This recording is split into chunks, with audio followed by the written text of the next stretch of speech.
Hi, everybody. It's Ayla, Wife with a Purpose here. Ready for another Thursday night show with you guys. 7 p.m. here is my regular slot. So if you're new, welcome. And if you're watching this as a recording, thank you for watching as well. We got the live chat going. So go ahead and tag me if you want me to see a question or comment.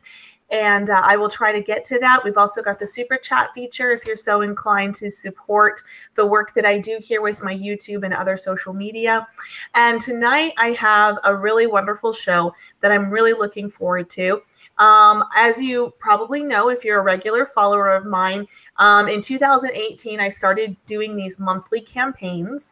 And so in March, our campaign was Wilderness Revival, getting people out into nature again. My February campaign was about loving our children and how that is at the core principle of nationalism is a love for our children, not a hate for anyone else. And then this month, as we're going into April, the theme is Make Families Big Again. So we're going to be talking about families, starting families, having families, big families, growing families. And then, of course, as always, we're going to be discussing what does the family unit look like in the West right now, in America, in Europe, in Canada, and Australia? How is it changing? And what do those changes mean for us going into the future? And are those changes good or bad? And if they are bad, which I would posit to say that a lot of them are, how can we change those? What are some things that we can do as individuals in our daily lives, at our work, on social media, to try to stem the tide of changing the idea of what a family is and changing even the idea that you should have a family? It's something that is looked negatively upon, both in the media, the news, and just in your everyday social life anymore. So without further ado, my guest tonight is Steve Franssen, formerly one of the co-hosts of This Week in the Alt-Right. Please say hello, Steve. Hi, everybody. Yeah, it's good to be here. You can catch me at twitter.com/Steve Franssen.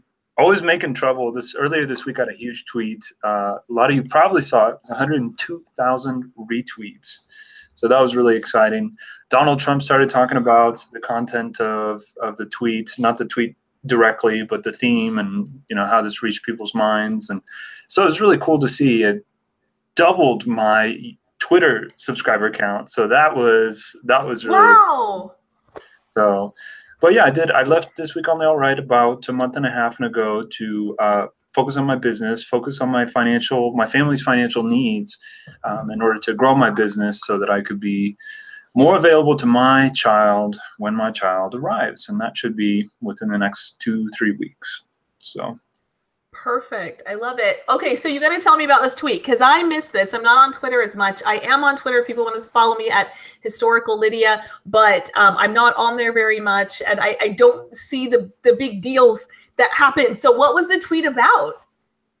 The tweet was the Sinclair Broadcast Group had a PSA that they put out through their news anchors. And so the news anchors all followed a script. And that was very cleverly sort of sliced and diced together in this way that felt dystopian.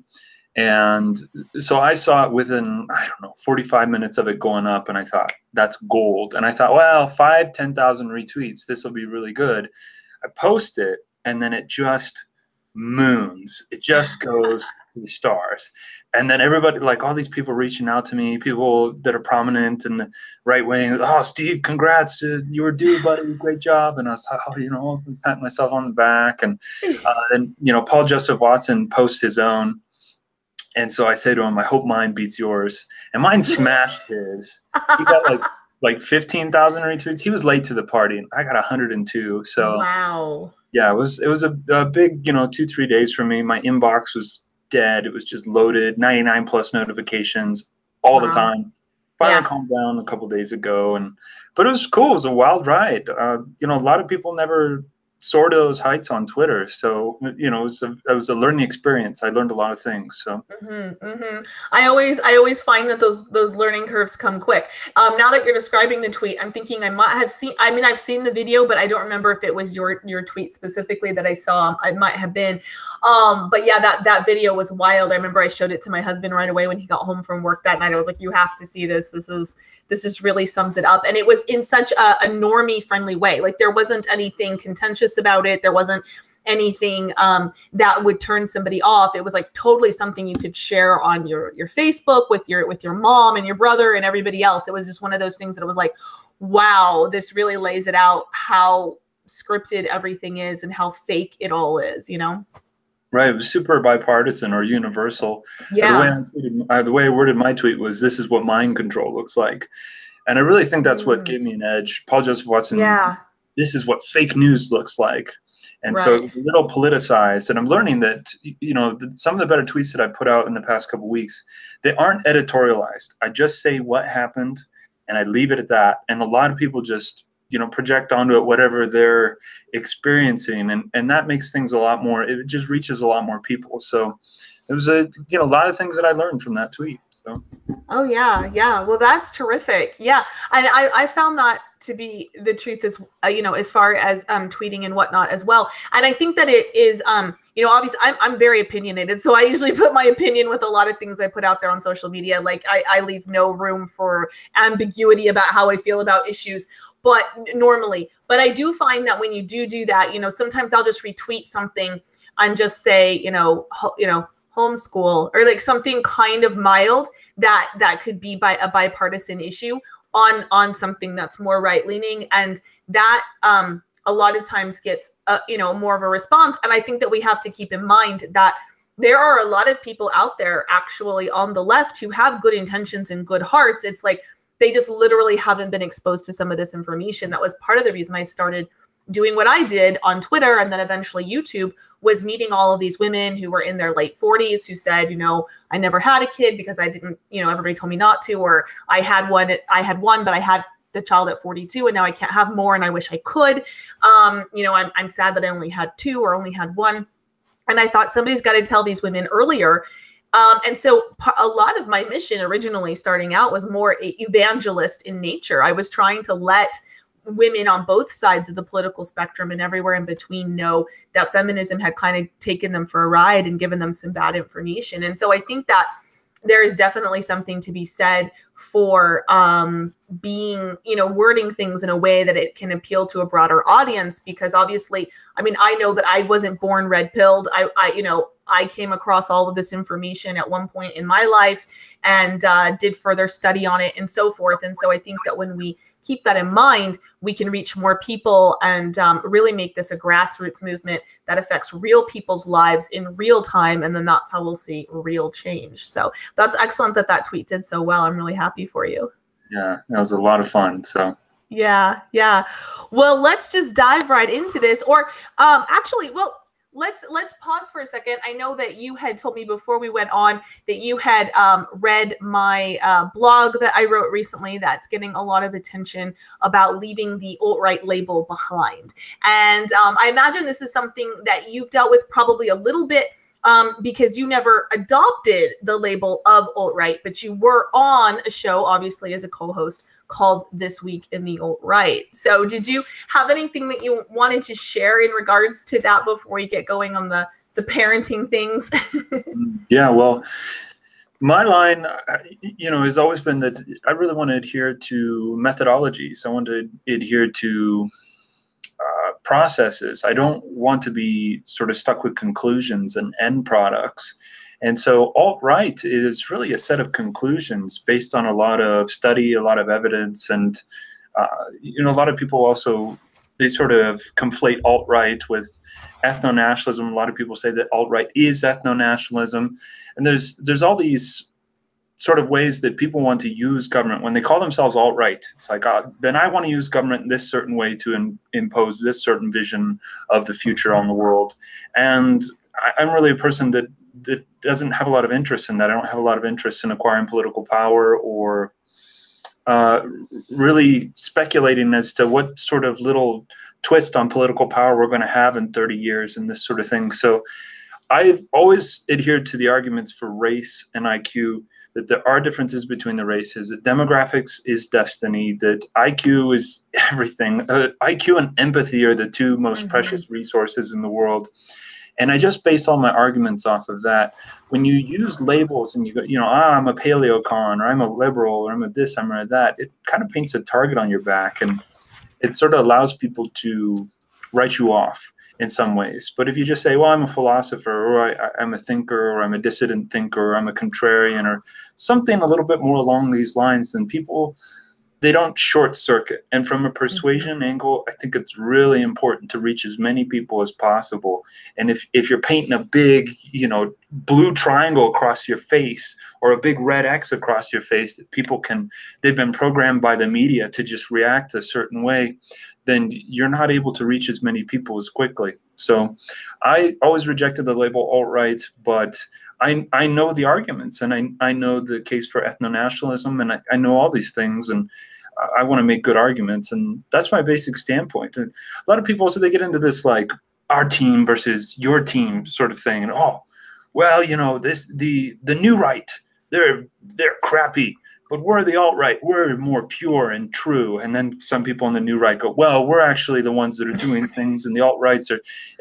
People get very sort of caught up on the labels, and they're really upset, like, oh, Stephen, you have to say the pledge. You've got to say the alt-right pledge and join the brotherhood. And it's like, what are you guys doing? I mean, are you guys making any money? I mean, walking around telling people to say these pledges and stuff. So I think when you really adhere to a methodology and you just stay with the process, you're more profitable, you're more personable, you're more persuasive, and you don't fall into the infighting. You get to do your own thing. Yet, when push comes to shove, when the line is drawn in the sand, I think people will know where my allegiances are. I just don't think it'll come to that. We staved off Hillary Clinton from taking the presidency. I think in the United States, we're going to be okay. I think we're going to keep our free speech. I'm optimistic. So people can count on my loyalty, and they can count on me to fight for the right side if and when that comes. But until then, don't try to put me in a box so that you can sort of have me as your foot soldier for whatever you need to do with the state. I don't want to be a part of that. I want to make good arguments. I want to convince people. Yeah. And I think that there's definitely a place, I think, in movements for a variety of people. And obviously, as a woman, I've been thinking a lot, particularly in the past 9 months to a year, about, what is my role in particular in a movement, particularly one that is political in nature, but is also social in nature, because, we're talking a lot about restoring the family and traditionalism and things like that, which isn't really the government's responsibility to do, or necessarily the government's job to do. And that's kind of my number one focus, is kind of more the anti-feminism and restoring families, and particularly in the white community, because we've been so devastated as far as being told not to have children, and our demographics are just, hurtling towards suicide rate. And so I'm thinking that was part of my issue with it as well, because the alt-right's becoming a little bit more of a solidified political force instead of just a catch-all basket that it used to be. And so because it was more of a political force and a little bit more solidified, and was really gaining these leaders. I mean, very early on, people wanted to throw like leader onto me in the alt-right. And I always rejected that. And it's really funny, because actually one of the things that happened about a year ago, a little more than a year ago, when some of my tweets made the mainstream press, was that they kept calling me like the queen of the alt-right, the queen of the alt-right. And I was like, and I actually made this joking tweet, it was like a selfie. And I said, oh, the queen of the alt-right, quote unquote, with great power comes great responsibility. And I thought that the Spider-Man quote would really kind of show that I wasn't being serious. But then, of course, anytime that I find myself being profiled online now, they always link to that or screenshot that as if I was myself claiming to be the queen of the alt-right. And I was always a bit uncomfortable with that. I never wanted to be a leader, and I constantly rejected the idea that I was any kind of leader, because I don't think women have a role as far as leadership in politics. And I always wanted to be more just an influential figure as far as talking to women in particular, and also men as well, about anti-feminism and about white demographics and about the fact that white people have a culture. We can be proud of it, and you can teach it to your children, and you can have lots of children. And those are kind of my main focuses. But yeah, so I really agree with you. And I like how you said that, you know, regardless of labels, like you're in the fight, you know the arguments, you know, and we're kind of all on the same side. And I've always said, you know, and I've said this for years, that I have a very big tent approach when it comes to it. That so when people wanted to, like, back when Milo was making a lot of our arguments for us, I said, you know, look, I know he's gay, he's like got black boyfriends. I don't approve of any of that, but he is a really great gateway drug in a lot of ways to what we're doing. And a lot of people start out following Milo because of his anti-feminism or something like this, and they laugh at his jokes and he's funny, and then they end up on our, you know, you check in with them like a year later and they're totally on our side. And so I've always thought that there is a place, that I've never really wanted to draw really hard lines and say, like, you're on this side and I'm on that side, because like you said, I think that leads to a lot of infighting and whatnot. And I was kind of hoping, I guess, that the alt-right would still just be this really broad catch-all term.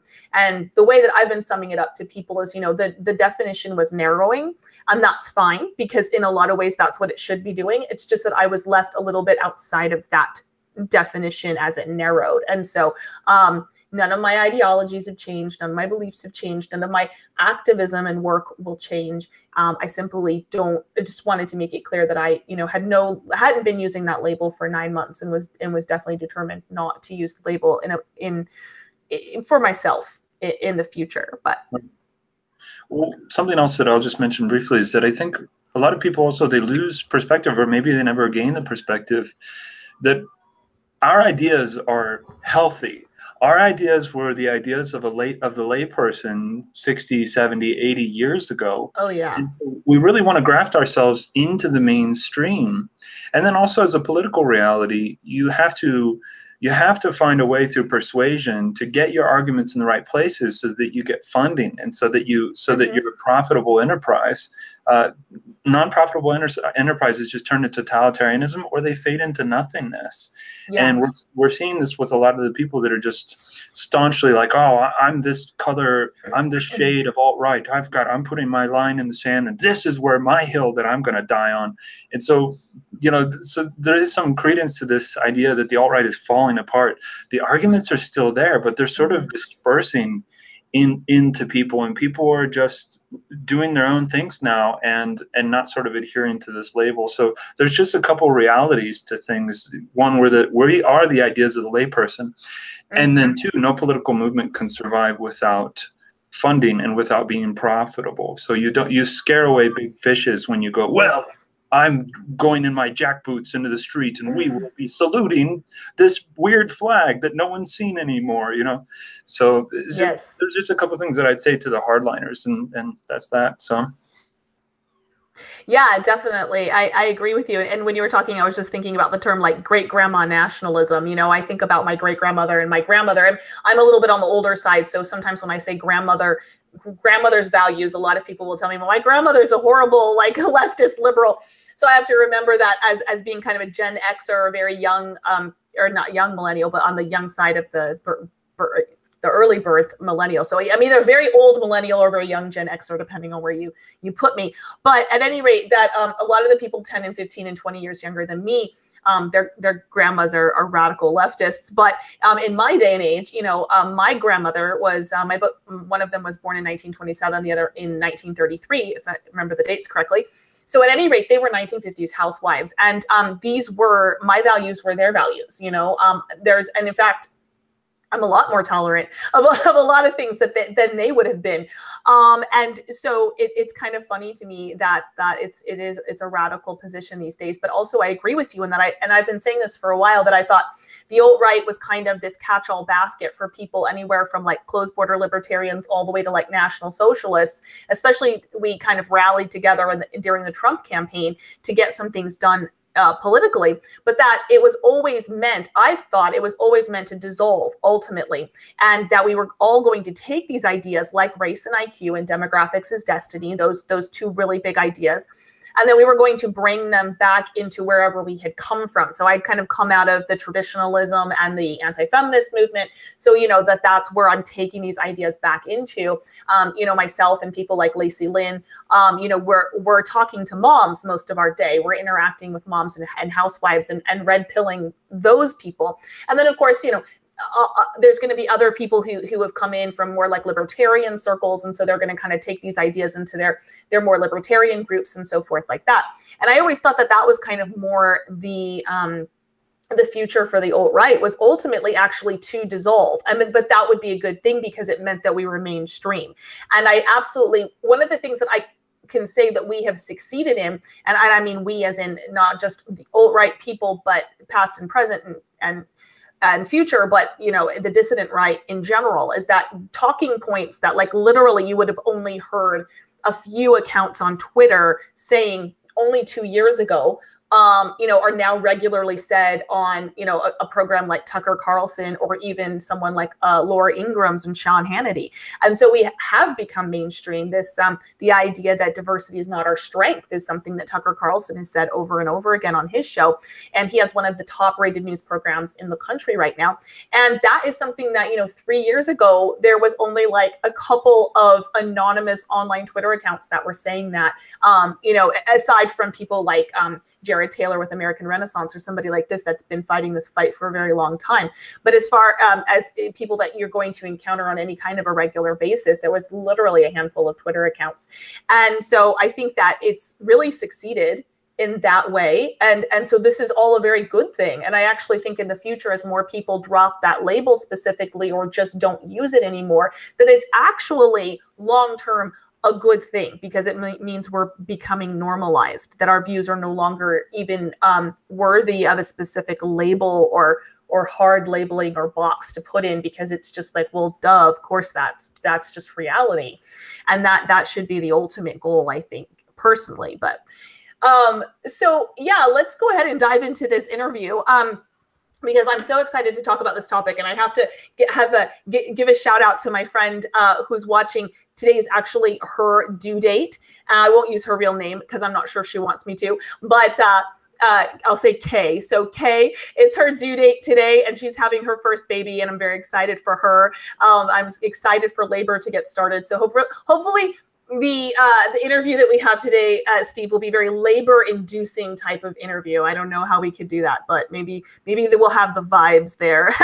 Yeah. Yeah. So those who are unfamiliar with you, just give us like a brief. How do you describe yourself? Where are you coming from? Who are you? Right. Well, I come from a background of philosophy and psychology. Those are the two things I've studied the most. So, name a name of a big-time philosopher, and I've probably read a book of his. Name the name of a big-time psychologist, and I've probably read a book of his.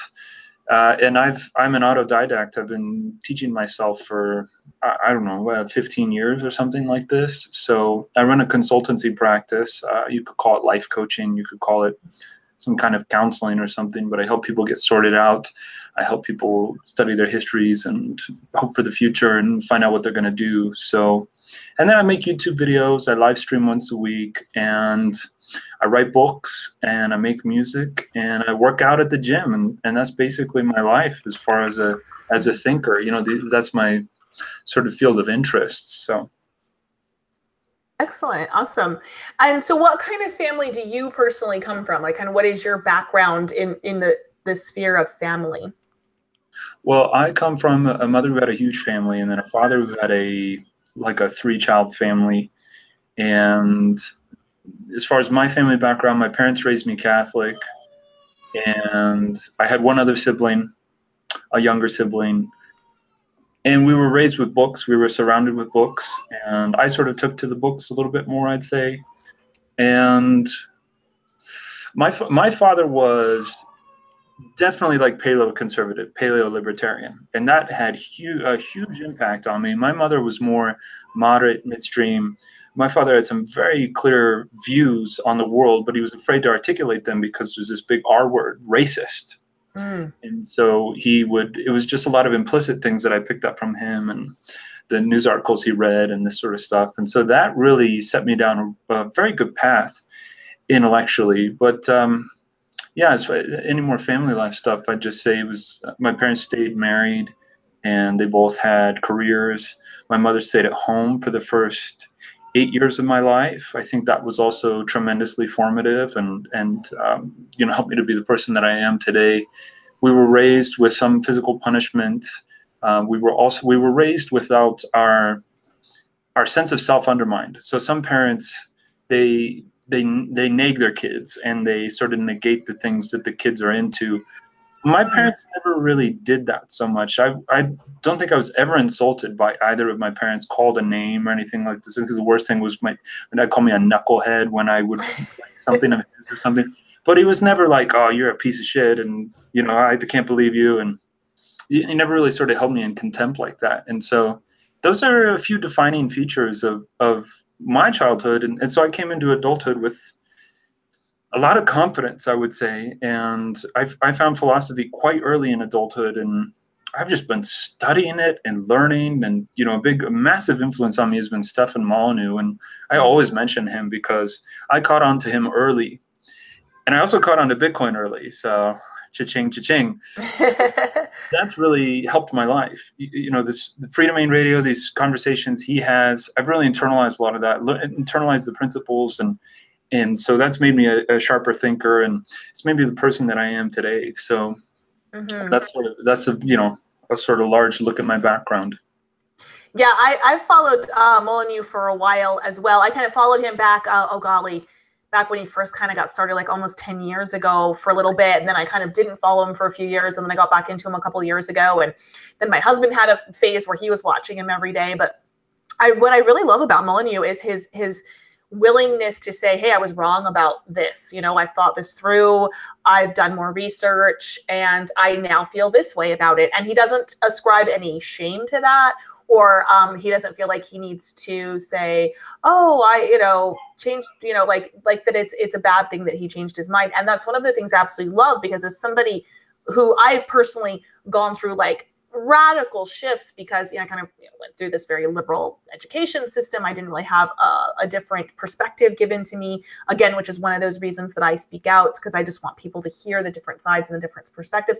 I wasn't really given a different perspective, and once I did hear it and work my way through it and research it and think it through, it was like, oh, okay, I changed my mind about this, but no, I haven't changed my mind about that. And I kind of go through my life like that. Like I don't mind changing my mind if I'm presented with better evidence. And that's something that Molyneux is really a great example on. And I love it, because if we stagnate, and again, this kind of gets back to what we were talking about earlier with the labels. If we slap a label on ourselves and we say we have to be this 100% of the time and we can't ever grow or change, well, that really just stops us from continuing this journey in life where we're learning and working things out.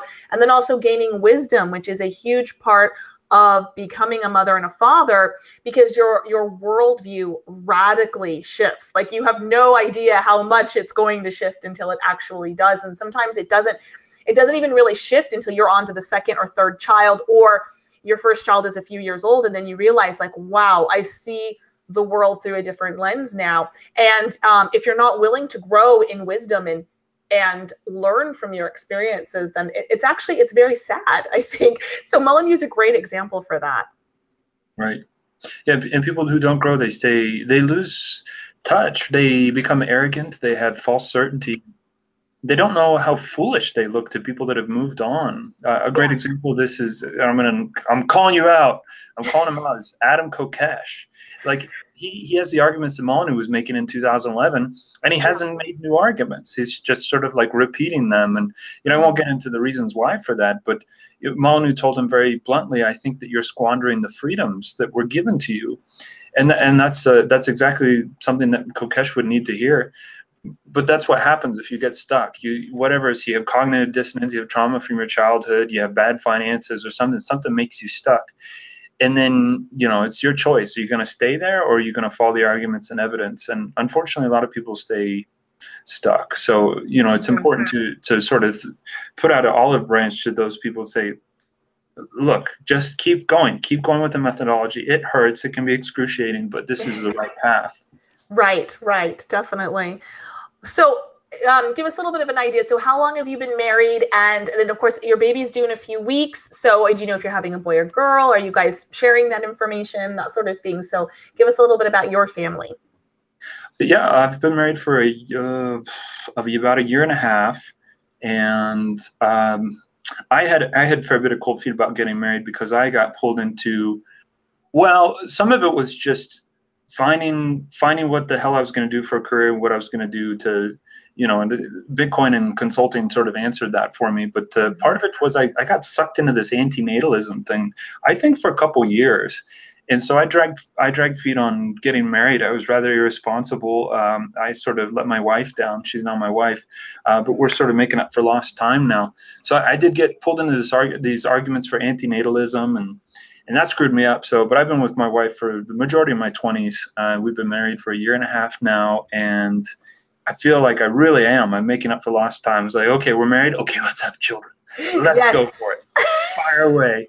And we got pregnant first time. It was like, nice. I've got the magic touch, and we got pregnant the first time, and it was a chemical pregnancy. That means the egg didn't implant. Oh. So it passed out of her system, so her body needed to recover. Then we got pregnant again, and my child's due. I mean, we're within the window, so a child. She could go into labor tonight or something, but we're due like the 3rd week of April, and boy, I'm not sure if I want to say if it's a boy or a girl yet. So okay. I'll just hold off on that. But okay. Yeah, and I've got a dog, and we've got a couple cats, and I want the cats in a barn. I need them I need space from these creatures, because having a child is a massive responsibility. And so there's a lot of things I've been doing to get prepared, and we can jump into that whenever you want. So I don't want to jump the gun. Oh, well, yeah. Well, definitely. We'll go ahead and move into that. How have you prepared your home and your finances and your mind? I think that those are kind of the 3 main things that we need to prepare for when we're getting ready to have our first child. So what are some of the things that you've done? Okay, so what were the 3 things again? Okay, sorry. Your home, your finances. So your home, like your physical space, your finances, and then your mind, just mentally, like how are you preparing? Right. Well, I took a big risk with crypto, and it paid off for me pretty well. I won't say, I'm not like rolling in the money and, doing this sort of thing, but I did take a big risk when it looks sort of bad. I mean, when Bitcoin jumped from 1,100 to 200, I was like, I'm still going on this thing. I'm not selling. I'm going to go on this thing. So my finances got prepared a lot through that. And then I do make a full-time living. I make enough to support a family off my consulting work. And I am a good saver of money. I'm absolutely a spendthrift, not to the point of, damaging the quality of life for anyone around me. But, a good example of this is I ran out of protein powder like a week ago. And I could have just gone to Walmart to buy the $8 a pound protein powder. But I said, no, I'm going to get the best deal I'm going to get online. And so I bought protein from a British company, and I waited. I just waited, and I saw myself lose a little bit of weight, but that's my dedication. So I am kind of I wouldn't call it an extreme saver, but I do save a lot of money. So that's the finances. The home it's been a wild journey. So I want to settle my family out west. I'm from the West. I'm from Eastern Oregon. It's like cattle country. It's like high desert and formerly a lot of cowboys. Now there's a lot of Mexicans out there. But I want to stay in the West. It's where I feel home. And so I've been looking for like a year for a house, and we're going to have a video tour of a place tomorrow. I think we're going to offer on it. We're going to offer list price and just be done with it. So I'll probably be living in Montana. And right now I'm living in Salt Lake City. So in that sense, these are sort of my male concerns. You'd ask my wife, and she'd be like, well, to get the home ready, I have, done this, and I've got a changing table. And so, but these are sort of my fatherly male concerns. I'm really slanted toward the male. I used to be a bit more sort of in the middle when I was more R-selected, but now it's just like, rough and tumble just on the male side of things. So, and then the mind is very interesting. I think this is where I offer your listeners a unique perspective, and basically a lot of people a unique perspective. And that's that, like I said, I really have studied psychology. And my wife and I have both been to years of psychotherapy, and we were very discerning, and we would learn from a therapist, and then when we sort of outgrew what they had to offer us, we'd move on. And so we tried to find the very best therapist in the world that we could. It didn't cost us that much money. I'd say total, I probably spent about $8,000 on therapists. She's probably spent about $4,000 or $5,000. And we each have about 4 years of psychotherapy under our belts. And that totally rewired like everything. I mean, an example that I use is when I was 19, I mean, I had some confidence and I had some wherewithal politically, but I had a lot of issues emotionally, and I was always in cold sweats. I'd always get these cold sweats out of anxiety. I had no idea what was going on with them. So I pieced that apart with my therapist, figure out what's going on with that. I got in physical fights with some guys, some buddies of mine. Saw some friendships end early on in my adulthood because of just kid stuff, just silly kid stuff. And I was able to talk through that with a therapist. And so I'm at a point now where I really am about to children, to innocents, to women that are in my in-group. I'm about as sweet as peach pie. I mean, and that has a lot to do with having gone through therapy and having people just sit with me while I'm crying or while I'm raging or whatever it is that I'm going through, and just listening to me, offering their point of view. And, it's really softened me up in some ways. And then in other ways, I wrote a book called Make Self-Knowledge Great Again. And it's about how psychology can kind of emasculate you. It's really been taken over by liberals. So I wrote this book that's like sort of puts the testicles back into psychology. And of course, Jordan Peterson is doing a lot of that work. So insofar as preparing the mind, I would recommend it to anyone. I mean, you can die of these like psychosomatic sort of things. You always hold tension in your gut, and then after a while you get an ulcer, and then maybe that turns into cancer over time.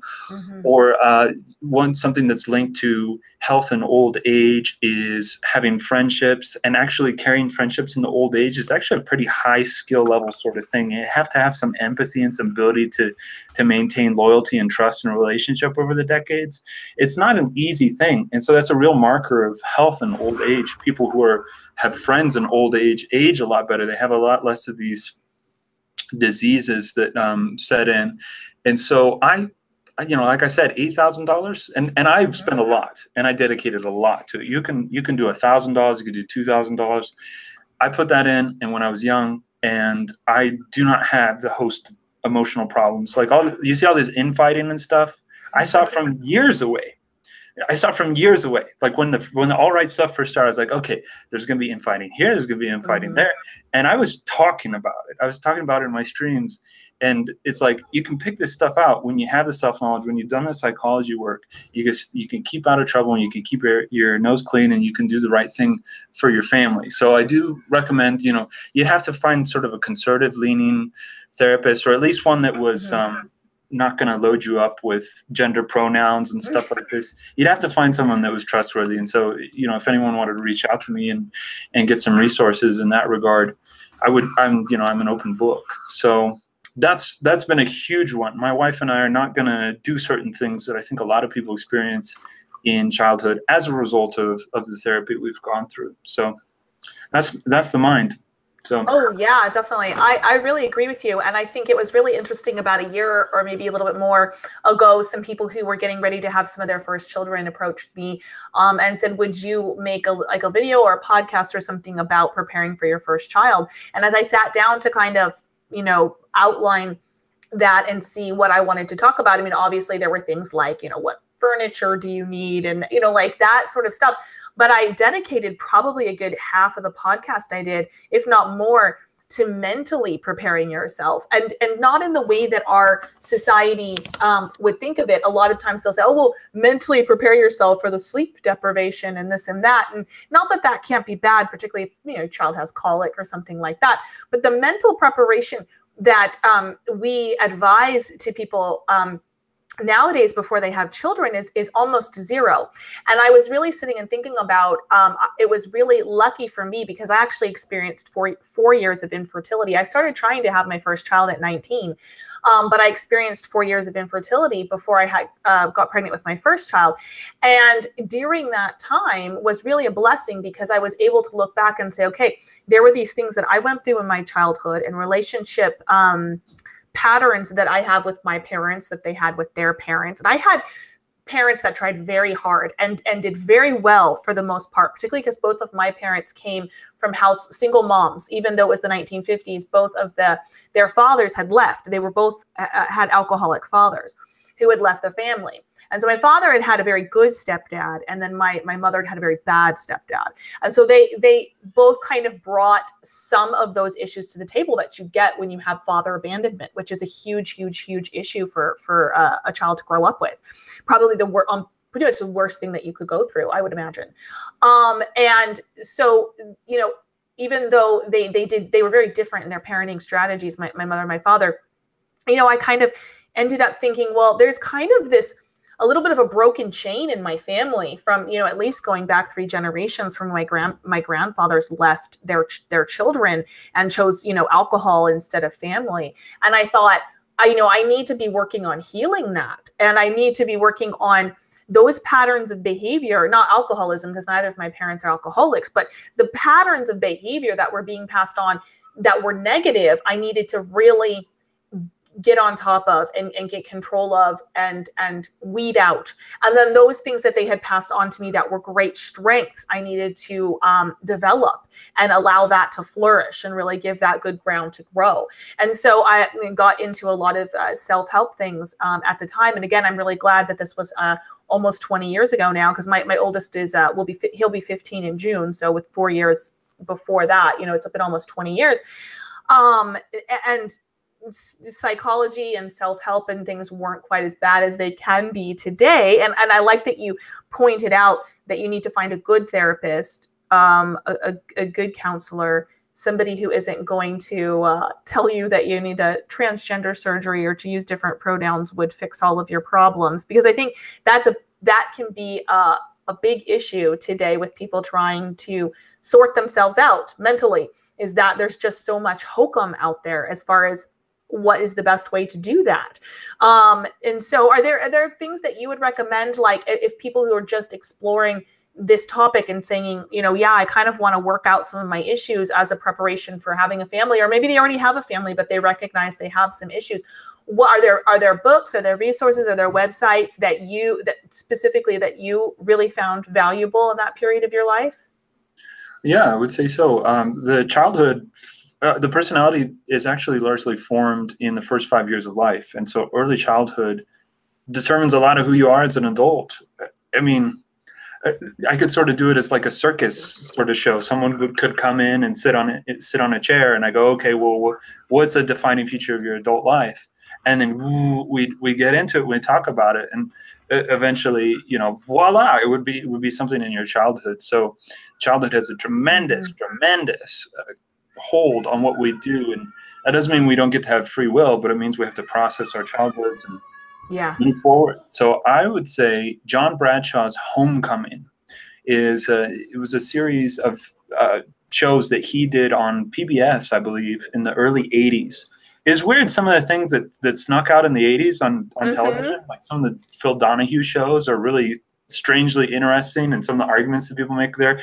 Yeah. So John Bradshaw caught a sort of wave and had a huge hit with Homecoming. And that's on YouTube. You can just go John Bradshaw Homecoming and you'll find it. And then I would also say a lot of Molyneux podcasts. He has a series called Bomb in the Brain.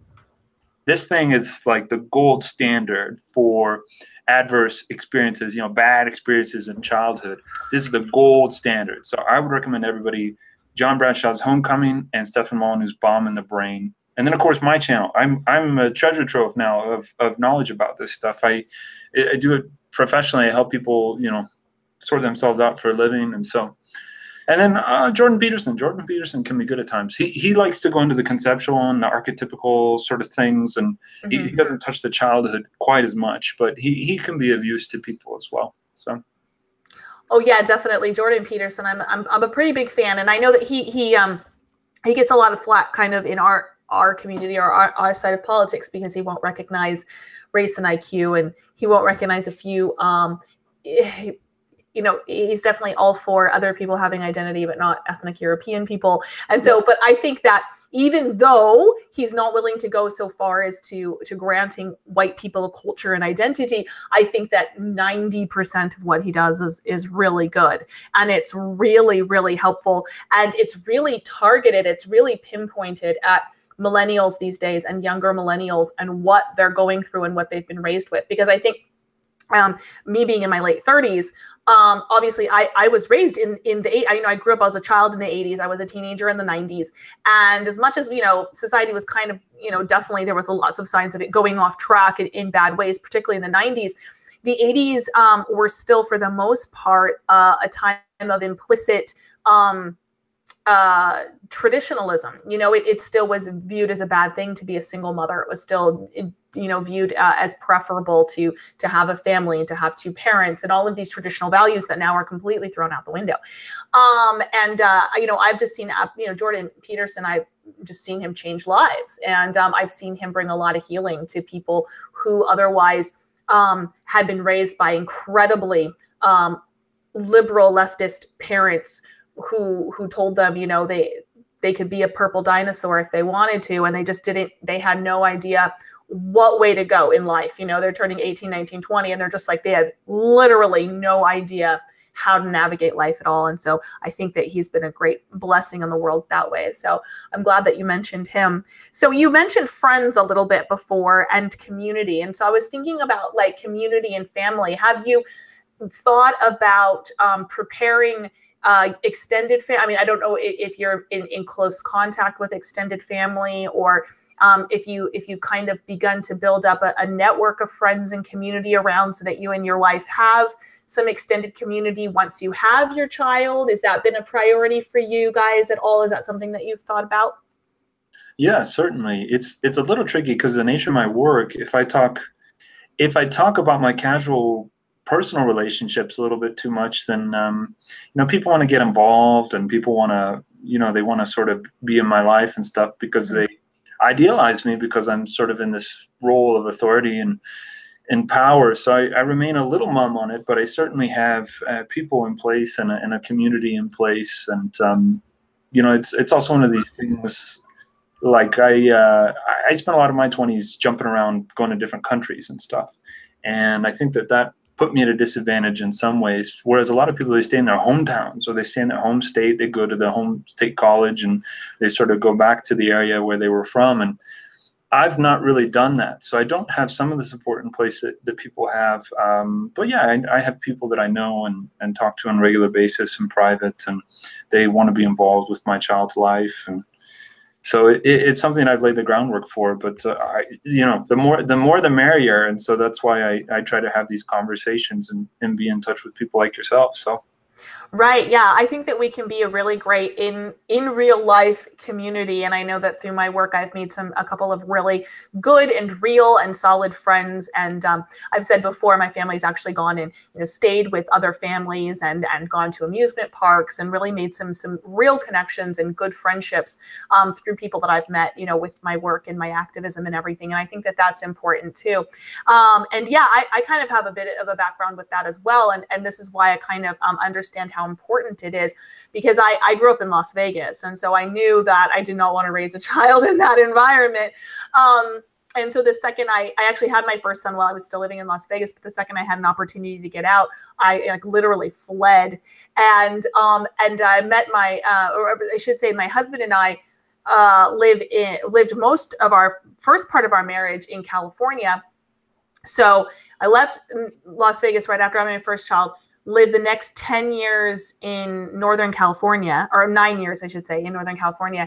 And that was a trip because we lived very rurally, but we lived in a very liberal area. And it was good because it was very red pilling, because I got to see what was good about those lifestyles, like the hippie lifestyle, like the natural medicine and the good foods and the organics and the clean water and stuff like that. But then I could see the negatives of some of that, no discipline with the children and allowing your kids to do anything they want, and some of these family ties that would break down from lack of tradition that way. And so I got to see the good and the bad and everything in between. And so then then we moved again.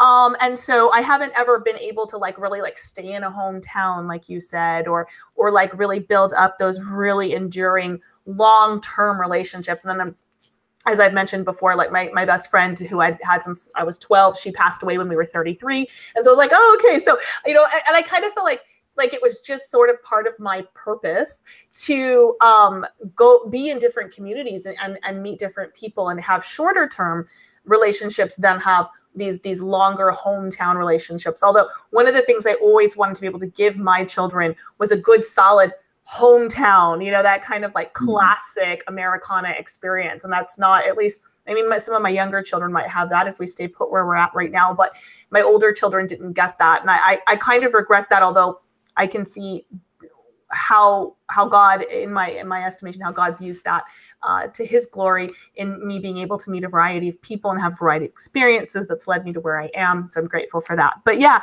and so I think that it is important that when we do have a child, even if we've already had 4, 5, 6 kids and we're having another child, just kind of to take stock of what our community is, who can we rely on, who can we trust, because there's definitely those moments that come up when you're panicked at 3 a.m. and you just need somebody there, to call, somebody to rely on, somebody that that you can go to. It's always a really good thing. So right.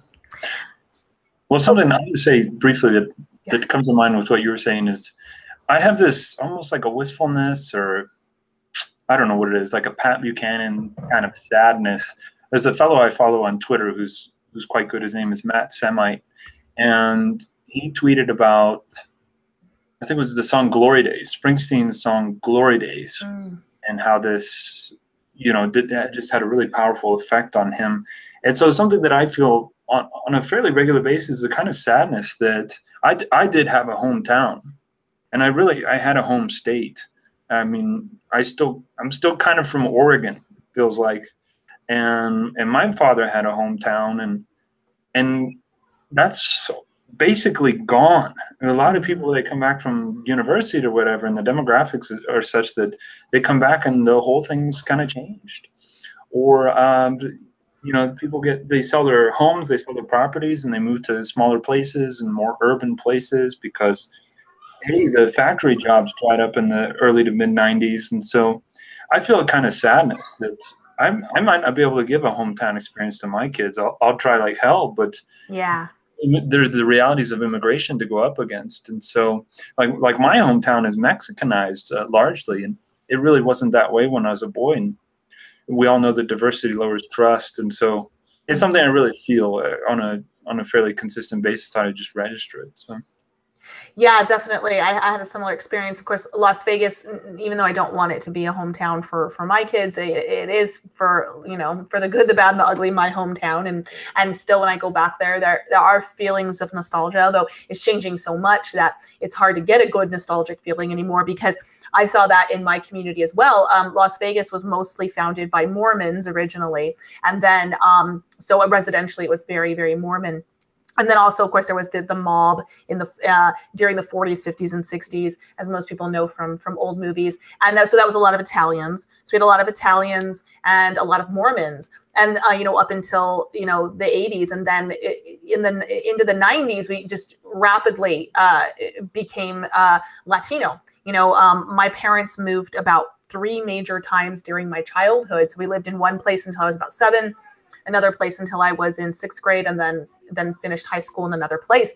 And we just kind of, in Las Vegas, it's like these concentric circles where you just, if you're white, or white and or a pretty functional person, a very, like maybe a black man who's a doctor, or something, very professional or functional person, you just keep moving these, in concentric circles further and further outside of town. And all of these neighborhoods have just become more and more Latinoized. And I've talked a bit about by the time I was in high school, my high school was a charter school program. So we offered like dance and theater and foreign language and things. And so we would go and kind of advertise our high school to junior high kids at assemblies. And my friends and I would play Count the White Kid, because we would go to these junior highs that we had just graduated from 3-4 years ago. And they were majority white when we were there. And they were entirely Latino, just literally 3-4 years later, and there was like one little skater white kid. He was always like a skater kid, because that was like the identity that white kids could have. They had like his skateboard and his backpack and like his cap on backwards. But it was like this one little skater kid who listened to ska music. And he was like the one white kid left, because everybody had fled. And I go back to like the malls and things like that I grew up in. I joke because Vegas is so hot, you can't really play outside. So you go to the mall. So I like really grew up in a mall. And I go to my, my hometown mall, and it's just full of Latinos. There's tons of Arabs now. So it's majority non-white. And all of the stores, 99% of the stores are selling things that like the average white person has no interest in. So it's like those little, those things you put in your jeans to make your butt look bigger, like those little booty pads and like big gold chains, and it's just stuff that like, you're like, why? Right. So at any rate, it's hard because I don't have a hometown. I can take my kids, and I can drive by the house, one of the houses, I grew up in, and I can say, oh, look, there it is.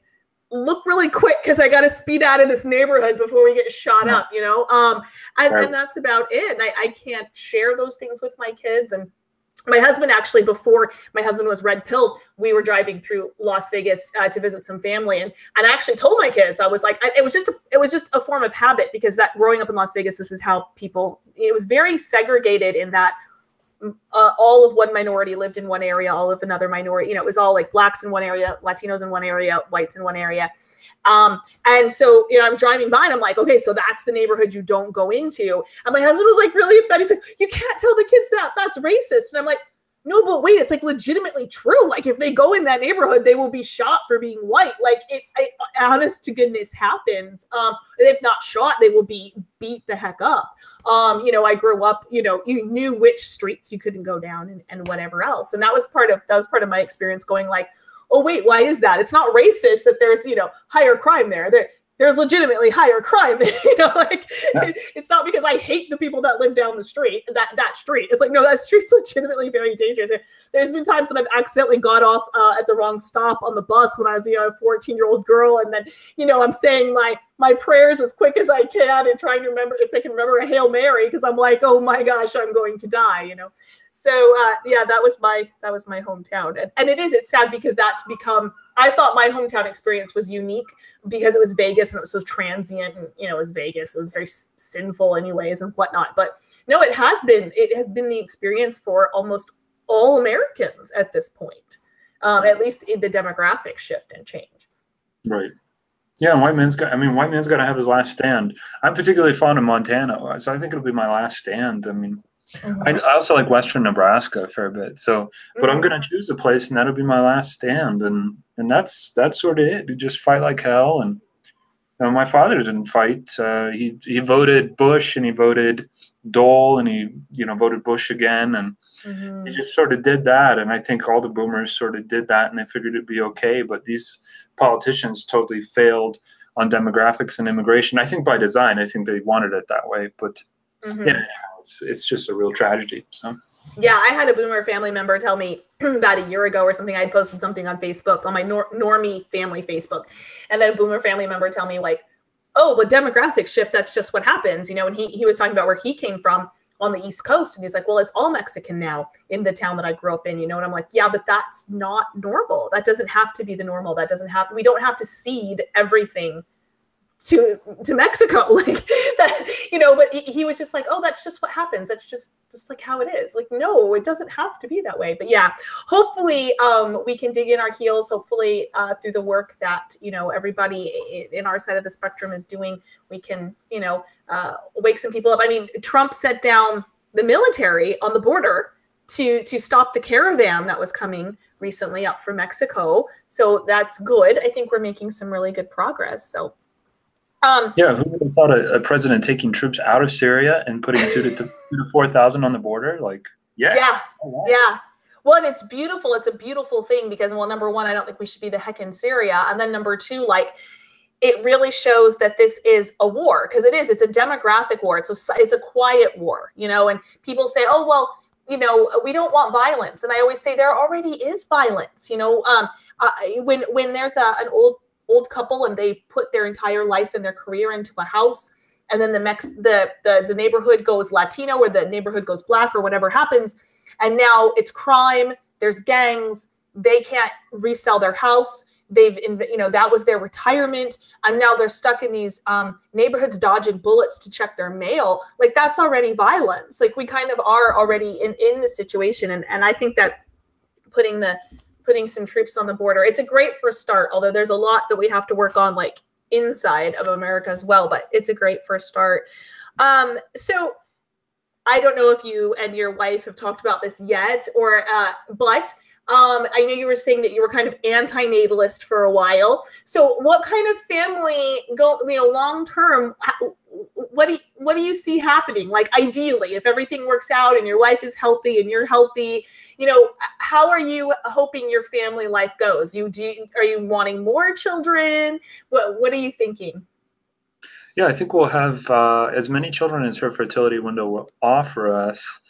And we also want to time it out so that each child breastfeeds for a year, because that sort of significant immune system and IQ benefits. We don't want to shortcut our children in that respect. So I would imagine we'll probably have 4 kids, maybe 5 if we get lucky with twins, or nice. She holds up well. And the other thing too, you know, you were saying you had hypertension and stuff with your last kid, and you had to give it up. And so hopefully we don't run into that. But you know, I don't think we will. But so I think we'll have 4 kids, and we're going to aim for above replacement level. We're going to have more than 2. So. Perfect. Yeah, that's excellent. I wish more people were doing that. Yeah, because like you were saying, this anti-natalist stuff has really got a hold of people. People are having pets instead of kids, or having dogs instead of kids or whatever. They're not having kids at all. Definitely not above replacement level, which is what, you know, white families need to be doing right now. Otherwise, we're just going to get overwhelmed. Like I said, our demographics are hurtling towards suicide right now. So so there's no place like home in the chat. She says, you need to have 11 like I did. God bless you. 11 would be wonderful. Yeah, I wish I could have 11. One of the things I say is, you know, have children early, and, you know, don't be afraid of that, and don't be afraid of having them a little bit close together. The one regret I have is that I spaced my kids a little bit far out. There's about 2.5 to 3, and in one spacing we had 3.5 years between our kids, and part of that was just honestly for my convenience, because it was just easier to have an infant if my 3-year-old could do a few basic things for themselves, like put their shoes on and, you know, slip-on shoes, obviously, or grab a snack for themselves or whatever, while I was dealing with the baby. And you know, I tell people I didn't know that at, you know, well, with my last 2 pregnancies, actually, with my 5th and my 6th child, that I was going to get severe hypertension, such that in my last pregnancy, my doctor said, you know, or my midwife, I should say, said, you know, you really shouldn't probably do this again. You could have a stroke. You know, whatever's broken in you isn't fixing, and it looks like it's getting worse. And so you really, really need to think about that. And so that was something I wasn't anticipating, because I have a lot of friends who've had children into their early and mid 40s. And I thought I had a couple more left in me. So I say if I could do anything, I would go back and space them slightly closer together. But of course, no closer than a year, because I agree with you there as far as breastfeeding. No place like home says, I have 2 18-year-olds right now. They're not twins, but 11 months apart. So Irish twins. God bless you. That's beautiful. Wow. That's beautiful. And growing up in a predominantly Mormon community, residentially, we had a lot of what we called Irish twins. There was a lot of children, you know, 9 months apart. My husband's family, they have a set of children that's 9 months and 2 weeks apart. So people often give his mom some funny looks, like, wow, really? That's incredible. Yeah. So yeah, my husband always wanted to have twins. He was always hoping for twins. But we were never blessed that way. But yeah. Yeah, I want like twin boys. Call them Spike and Punch or something like this. Tackle. That's my son, Tackle. Yeah, yeah. Well, I was always a big fan of the Sweet Valley Twins books, which was another implicitly white culture thing in the 80s and early 90s, and it was about two twins named Elizabeth and Jessica. So I thought it'd be so great to have twin girls and name them Elizabeth and Jessica. My husband always wanted to have twin girls because he just always thought it was so cute when people, dress them the same and they have their, little matching braids and their little matching dresses, going to church or whatever like that. He always thought that was just absolutely adorable. And so, but that was not meant to be for us. But yeah, so I'm really excited to hear that you do want more children, and that you're planning on that, God willing. So just as we wrap things up here a little bit, so in your lifetime, we've touched on this a bit, and especially with the demographic shifts and things like this, but how have you seen the family unit in Western society, in American society? How have you seen the idea, the concept, the reality of that change over your lifetime? And how do you, what is your best pie in the sky hopeful wish for families, in the West going into the future? If we all get our way and things are going the way that we would have them go in society, how would you like to see the family in, unit look like in 20 to 50 years? Well, I've seen it change when I was a boy. The golden generation, my grandparents, my grandfather was born in 1923, grandmother born in 1925. On my mother's side, they were born around there as well. And I saw the golden generation have a lot of siblings. I always remember that my grandfather had 4 brothers, and that always stood out to me. And then I looked, and he had 3 kids, and a lot of his brothers only had like 2 kids or 3 kids, maybe.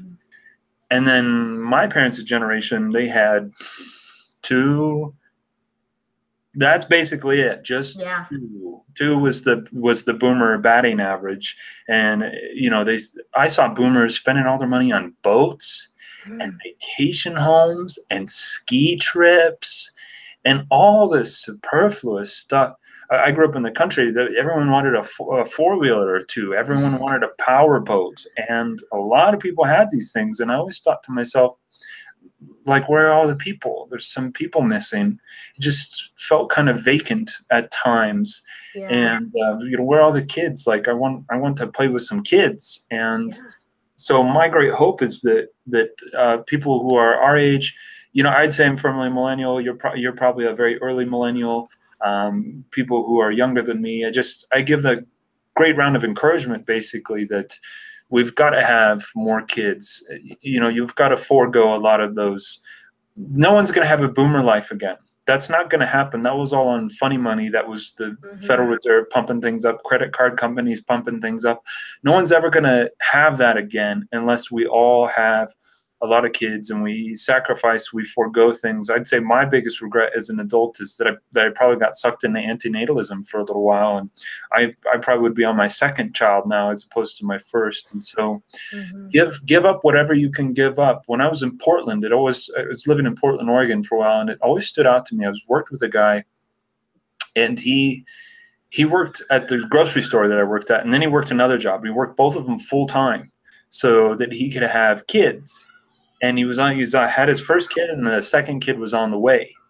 And that was astonishing to me. But that's what a lot of the parents of the golden generation, the family, the adults that went through as adults, they went through the Great Depression.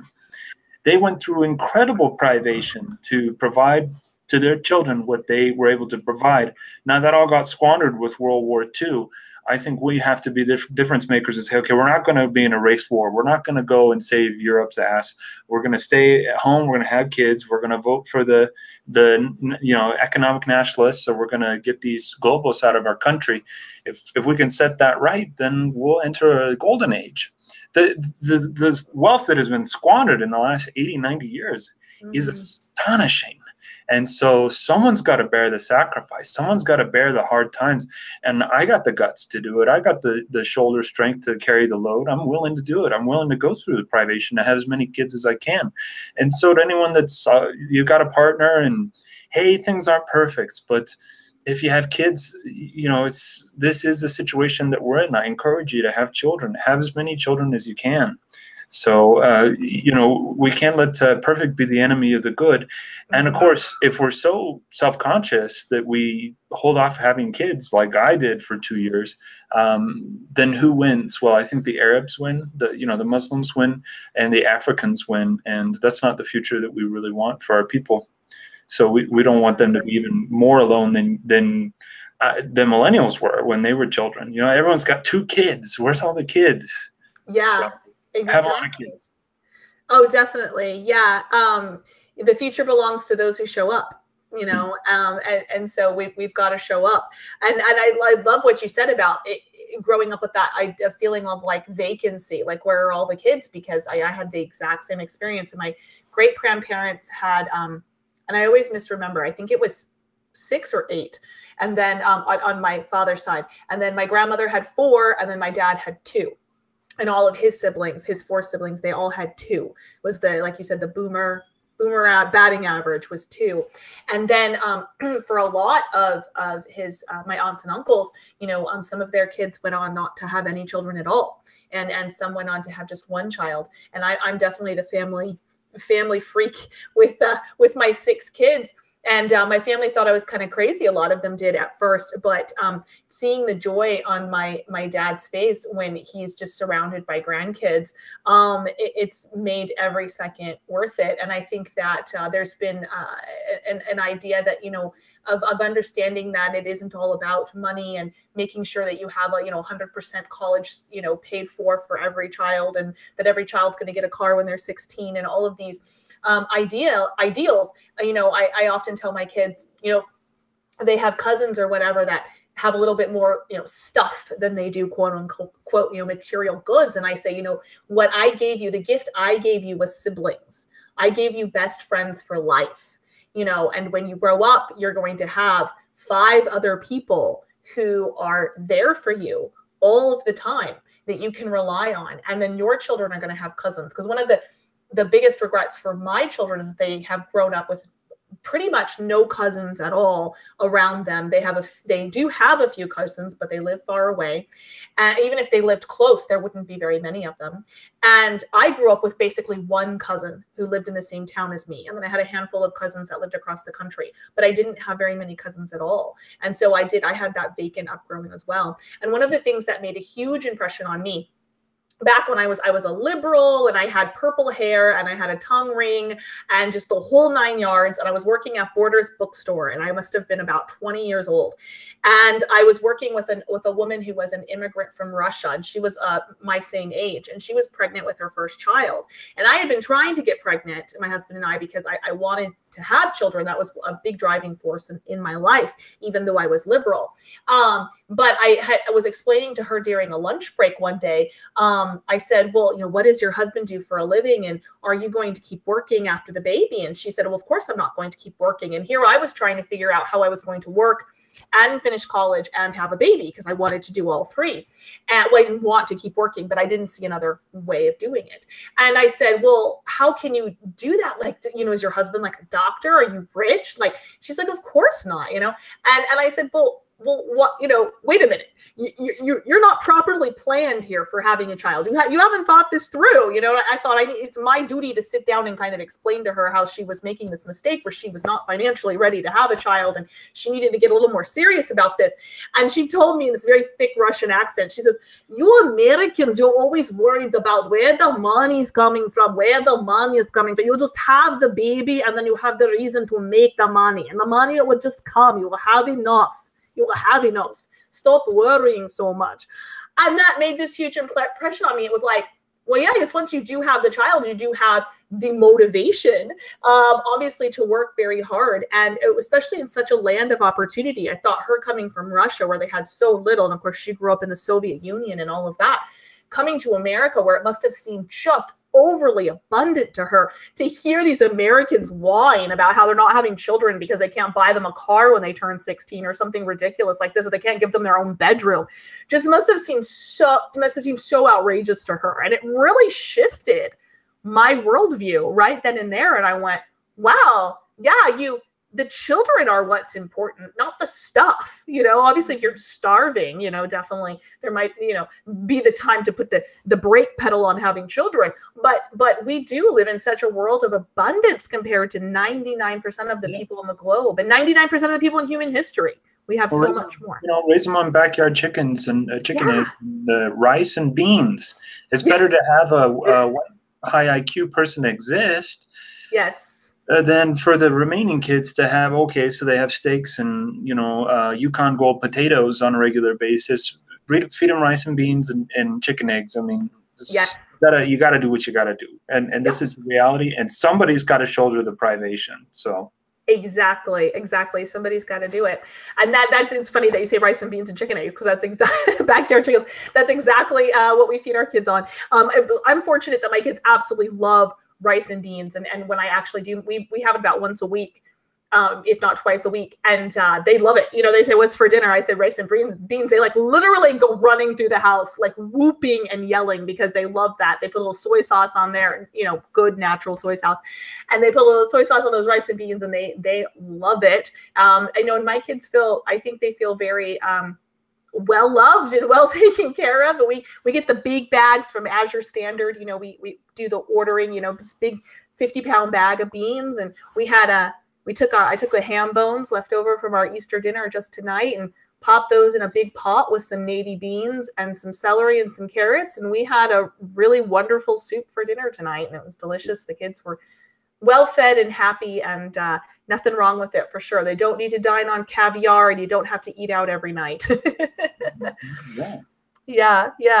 All righty. Well, I want to thank you so much for coming on my show tonight, Steve. It's been so great to have you here, and I always really enjoy talking to you. You are a very wise and well thought out man, and I really think that just honestly the world benefits from listening to what you have to say. So I'm glad I've got to be a part of getting that out there, and I'm so honestly just so happy that you're breeding, that you're passing that on. You're passing on that IQ, you're passing on that heritage that you come from, and that lineage that you come from, and that you're having children, that you plan on having more children.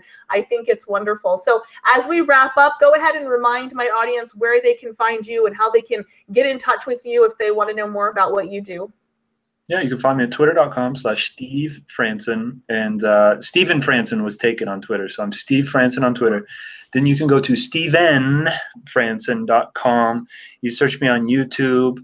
I know everything under the sun about psychology. I'm still learning philosophy because that's a lot more open-ended and broad. And I'm just waging the war. I mean, I just had a huge tweet blow up for me and had my best week on Twitter. Now I'm starting to bat in I'm starting to get dozens and scores of retweets and hundreds, and so I'm starting to bat at a higher level and making the connections necessary for that. So if you want to, and I really I'm very open about my process. I'm very talking about what it is that I'm doing and experimenting and trying to get better. So if you want to have a presence, if you want to be heard, if you want to be known, you can come by my stuff and you can figure out the principles and the fundamentals of what it is that I'm doing.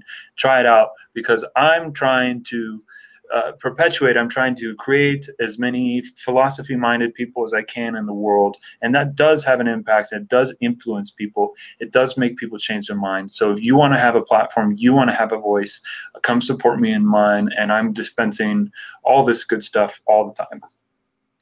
Excellent. Well, good philosophy and well thought out ideas are certainly what gave rise to Western civilization. And I am happy to help promote those ideas, and hopefully we can all reclaim that again. So thank you so much again for joining us. And for those of you who might be new to my show, you can always catch my stuff at wifewithapurpose.com. You'll find all my links there to my Gab, Minds, Twitter, Facebook, all my social media, as well as articles and blog posts about what I'm doing, what I'm thinking. You can find me over at Instagram. I'm pretty much Wife with a Purpose. Anywhere you go, just throw that onto the search part of your social media, and you'll be able to find me. And I always do, almost always every week, have a Thursday night, 7 p.m. Eastern time show here on my channel. Sometimes it's just me and a topic, and a lot of times I have some fun and interesting guests like I had Steve tonight. So I hope you guys have a wonderful evening. I hope you have a even better weekend coming up, and I will talk to you guys later. Thanks so much. Bye-bye.